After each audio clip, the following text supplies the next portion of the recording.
大家好，今日我哋整呢個叫 Paella 西班牙海鮮飯，咁我自己同我啲仔咧都超級中意食嘅，我相信都好多朋友好中意食嘅。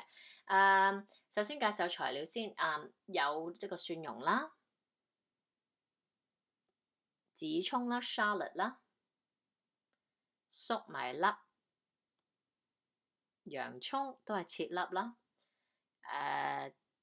呢個燈籠椒三隻色全部都切晒粒，咁 anyway 仲有白酒啦、茄膏 tomato paste，arborio rice 呢個意大利米，仲有海鮮類咧就有魷魚啦，將佢切到一個圈一個圈咁樣啦。另外就係有呢個蜆同埋青口，我已經將佢哋烚咗噶啦，咁你可以擺埋一邊，我哋最後先再用翻嘅。跟住就呢個蝦啦，你中意用雪藏又得，新鮮又得，冇乜所謂嘅。仲有雞扒嘅肉嚟嘅，咁你自己醃咗佢啦。跟住就有呢個雞湯嘅。好啦，咁首先咧我就攞咗嗰個 Paella pan 出嚟啦，即係呢個鑊啦，係專煮意大利飯嘅。咁就落咗少少橄欖油，而家將啲蝦煎熟佢啦，煎熟咗佢咧就可以備用。等間最後我哋先會再用翻佢。係啦，金黃色咁樣啦。首先想講講啦，煮呢個飯咧係要分開幾個步驟嘅。繁複我就唔覺得繁複嘅，因為我中意食啊嘛。咁同埋係咁樣噶啦，因為啲嘢煮熟嘅時間唔同，所以要分開嚟煮。咁首先我頭先已經將嗰個青口同埋蜆咧烚熟咗，記住水滾嘅時候擺落去，跟住之後咧基本上可能講緊3-2分鐘嘅事咧，佢就已經熟。咁啊打開咗口咧就為之熟咗啦，咁你就即刻撈起噶啦，唔好煮咁耐。咁呢度蝦咧，總之煎到佢金黃色熟咗就可以備用啦。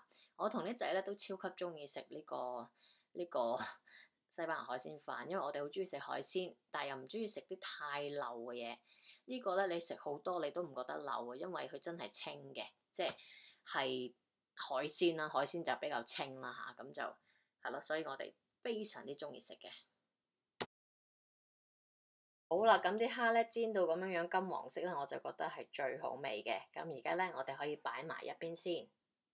而家咧就放埋啲雞落去煮。嗱，啲雞咧我唔係要佢熟晒嘅，我係想要佢出邊，尤其是啲皮嗰度咧煎到佢啡啡地，金黃色或者少少燶都 OK 添，因為我好中意食嗰個口感。咁但係我又唔要煮到佢全個熟晒，因為你熟晒咁跟住等陣間我要擺翻落去，係同啲飯一齊煮嘅。咁都唔需要咁耐，咁所以而家我當煮熟個表面咧，咁我就可以擺埋一邊噶啦，由等陣間先擺翻落去嘅，咁就一路煮啦。嗱，嗰個雞扒嚟嘅，其實我用呢啲雞扒咧，我自己點樣醃佢咧？有時我中意用中式嘅方法嘅，即係用豉油、糖粉或者加少少蠔油咁樣落去醃下佢，咁都好美味嘅。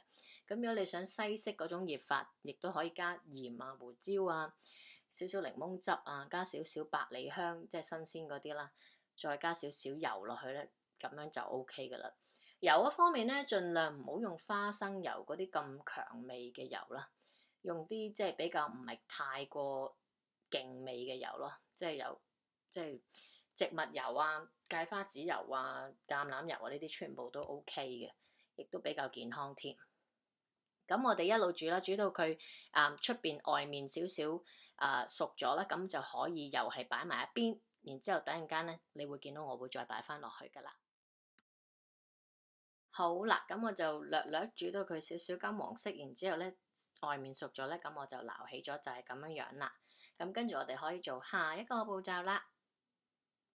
好啦，咁而家我哋擺埋嗰個蒜頭啦，同埋紫葱落去啦，略略咁炒一炒。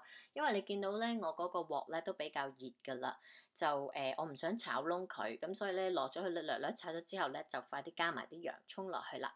咁洋葱呢度比較因為份量多啲啦，咁就所以佢就開始個鑊就冇咁熱啦，咁就可以慢慢咁樣炒呢度。嗱，你其實落咗啲洋葱之後咧，可以加少少鹽落去，幫助啲洋葱出水，咁等我哋咧。即係嗰啲蔬菜嘅味道咧，再出啲嘅，俾多啲味道我哋嘅。我自己咧就好中意食呢啲即係蒜頭啊、洋葱啊、紫葱啊、燈籠椒啊嗰啲蔬菜嘅味道㗎，所以我成日都會落呢幾種嘅蔬菜落去我啲嘢食嗰度，因為好香，真係好香。佢唔係嗰啲濃味嗰啲香，但係呢啲蔬菜嘅香我好中意咯。好啦，咁咧嗰啲洋葱咧都出咗水啦，咁就炒到依個咁嘅顏色度啦，我就會落埋呢個燈籠椒。咁啲燈籠椒咧，我都係我最中意食噶啦吓，咁係啦，所以咧呢個隨你自己。如果你係唔中意食咁多嘅，你可以落第二啲亦得。你又或者你落少啲又得嘅，或者你比我更加中意食嘅，你落多啲亦都冇問題嘅。呢個完全係你自己調教去迎合翻你嘅口味嘅。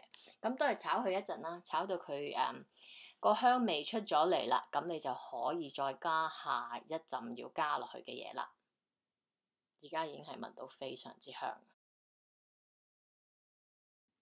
好啦，咁我炒咗陣間啦，都可能10零分鐘嘅事啦。咁佢已經開始軟化咗啦，同埋個香味出咗嚟好多噶啦。咁啊就可以開始加埋個魷魚落去。嗱，我想講講啦，我頭先一路炒嘅時候咧，我會已經有可能落少少鹽嘅，耐唔時我會落少少鹽，因為第一可以幫助嗰啲蔬菜出佢個水分出嚟，俾我哋更加多啲味道啦。另外就係因為你咁大烹嘢咧，如果你係最尾先至一次過落鹽咧，我可以話俾你聽，你好難可以調教到你啱嘅味道。所以咧，我嗰個味道咧，首先喺我嗰個由頭開始煮嘅時候，喺呢度已經耐唔時會落啲鹽去調味，然之後喺我嗰個雞湯嗰度咧，我都已經有落咗鹽嘅。因為咧，如果個雞湯嗰度冇落鹽咧，我嘗試過第一次整咧，發覺哇，我加好耐好多次都加唔夠味，因為其實真係太大烹飯咧，就比較難搞，所以咧我就喺嗰個雞湯嗰度咧已經加埋鹽落去幫佢調味。咁跟住之後咧，我就自己再調教味道。嗱，啱啱落咗個魷魚同埋個茄膏噶啦，呢度咧就即係幫佢哋炒一炒啦。當佢哋撈埋一齊之後咧，我哋就可以落其他嘢。好啦，咁而家我哋咧撈埋啲米落去啦，你輕輕咧將佢炒一炒啦，佢撈勻咗就得噶啦。你見到佢啲米沾咗油啊，即係沾咗材料度撈埋咗一齊就 OK，咁就可以加嗰個藏紅花 saffron。嗱，今日我就冇 saffron 啊，所以我冇加到落去。但係正宗嘅西班牙海鮮飯咧係有嘅，咁佢個味咧其實都幾特別嘅，幾香嘅。咁我都建議加嘅。咁但係如果你覺得你唔中意嘅，你都可以唔加嘅，或者你冇。咁因為都唔係個個超級市場都有嘅，要比較大間少少嗰啲先買得到。好啦，咁而家咧就我哋開始要蘸一蘸酒落去啦。記緊啦，嗰個酒咧要加咗白酒之後咧，你必須要等佢煮到咧嗰個冇晒酒味揮發咗，你先至好再加其他嘅液體落去。因為若果唔係咧，酒裡面嘅酸味咧就會停留咗喺你嗰個食物嗰度，咁跟住咧你就會有成陣酸味或者酒味喺度，咁就唔係幾好食啦。咁所以記住，你一加親酒咧，必須要令到佢揮發。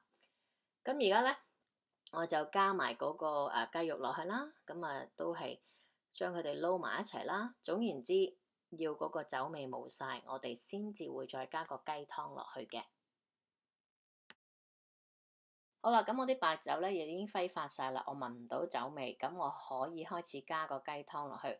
嗱，記住個雞湯咧，我係已經預先落咗鹽加落去噶啦，OK，亦都煮滾咗嘅。咁加落去，佢可以快啲滾啦。咁記住啦，喺呢個西班牙海鮮飯同埋意大利飯咧係有唔同嘅。意大利飯咧就不斷喺度攪，咁西班牙海鮮飯咧你就唔 suggest 你不斷喺度攪，因為你想佢咧啲飯係一粒粒噶，OK？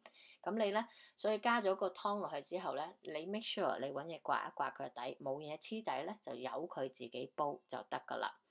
咁跟住咧嗰個湯咧再滾嘅時候咧，你可以即係 mix 埋一齊，然之後試一試個湯夠唔夠味啦。若果夠味嘅咧，咁基本上你可能加翻少少黑椒咧就 OK 噶啦。如果唔夠味，你就快啲喺呢個時候調咗味。因為我唔中意之後再炒起晒嗰啲飯，所以我中意喺呢個時候就已經調好味啦。好啦，當我覺得個飯咧差唔多得嘅時候咧，即係大概可能10零分鐘啦，咁我就會開始將我頭先預先煮好嘅海鮮咧就鋪上面啦。點解咧？因為咧頭先我哋預先整好噶嘛，咁佢攤凍晒，咁而家梗係想熱翻佢啦。咁我哋等間食都好味啲，但係咁樣個方法咧，亦都唔會令到佢煮過濃嘅。所以咧，點解我要分開煮就係呢個原因啦。咁另外當然啦，我哋個 paella 最緊要就係面嗰啲海鮮噶嘛，我哋就排得佢靚靚啦。嗱，我就有我個方法排啦嚇，大家都應該見過唔少。咁啊，你哋自己都可以發揮自己嘅創意嚇，中意點樣排都得噶啦嚇。因為而家我哋做緊我哋自己中意嘅嘢啊嘛，最緊要自己中意，OK？